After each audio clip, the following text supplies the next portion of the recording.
ये सरकार डेड शब्द को बर्दाश्त नहीं कर पाती है।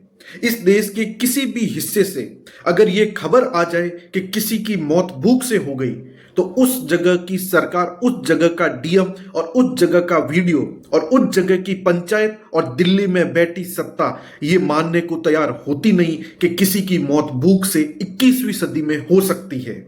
क्या कोई डेड एक ऐसा शब्द है जो मौजूदा सत्ता को डराता है?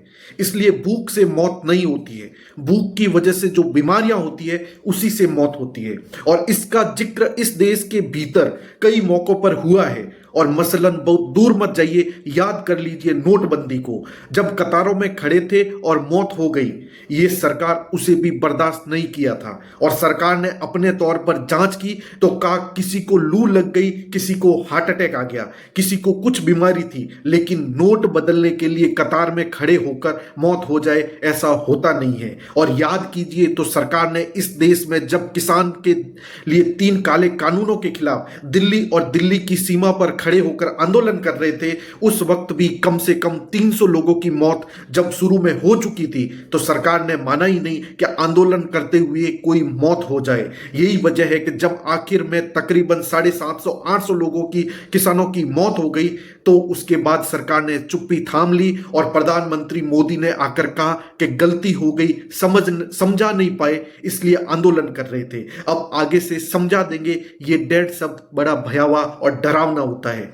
और इसलिए तो जैसे ही डेड इकोनॉमी का जिक्र हो गया तो हड़कंप मच गया।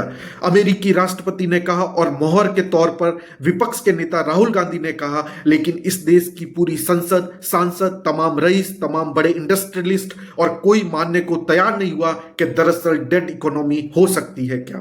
यह अलग मसला है। इस दौर में डेड डेमोक्रेसी का सवाल भी बड़ा चला हो गया है, और वह भी संसद के परिसर में विपक्ष के नेता ने खुलकर तौर पर कहा कि जिस देश में चुनाव आयोग वोट लूटने लग जाए तो सत्ता के लिए फिर डेमोक्रेसी कहां बचेगी। जिक्र जैसे ही डेड का होता तो संकट होगा। शायद इसलिए हमें लगता है और समझाना होगा कि बीते 11 वर्षों में ऐसा क्या हुआ कि मौजूदा वक्त की परिस्थिति में कैसी, और जहां पर डेड इकोनॉमी का जिक्र हो रहा है, डेड डेमोक्रेसी का जिक्र हो रहा है, इस देश में भूख से कोई नहीं मरता। इसका खुले तौर पर ऐलान हर विधानसभा से लेकर संसद तक करने और कहने में कोई नहीं चूकता, बावजूद इनके कि 5 किलो मुफ्त अनाज देना जरूरी हो गया है। अन्यथा लोगों की इतनी आय नहीं, इतनी कमाई नहीं, और हम उस कमाई के लिए कोई रोजगार दे पाने की स्थिति में नहीं। यहां तक कि मनरेगा में भी 100 दिन के जो निर्धारित किए काम थे उसको भी घटते घटते एवरेज 36 और 37 दिनों पर आ टिक चुके हैं, और कई राज्यों में तो ये लगभग 24 दिनों पर आकर रुक गए हैं। बजट कितना दिया जाए, कैसे दिया जाए, सब कुछ सामने है, लेकिन इकोनॉमी डेड नहीं है। और सवाल जब और जिस से पूछा जाता है वो कहेगा इस देश में जो इकोनॉमी को समझते हैं, इकोनॉमी से जुड़े हैं, उनके लिए ये डेड कैसे हो सकता है।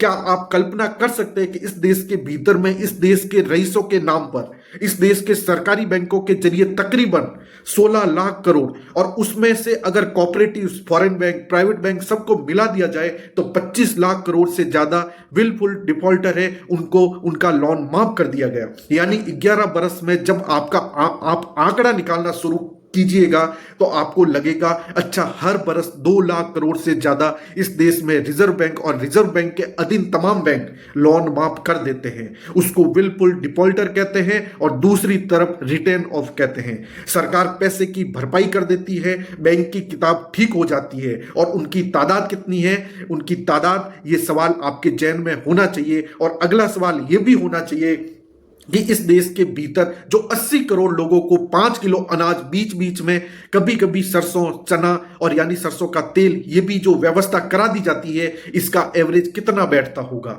हर बरस। और जो हर बरस इस देश में रईसों का कर्जा माफ किया जाता है, उससे कम पैसे में इस देश में गरीब अपना पेट भर लेते हैं सरकार की नजर में।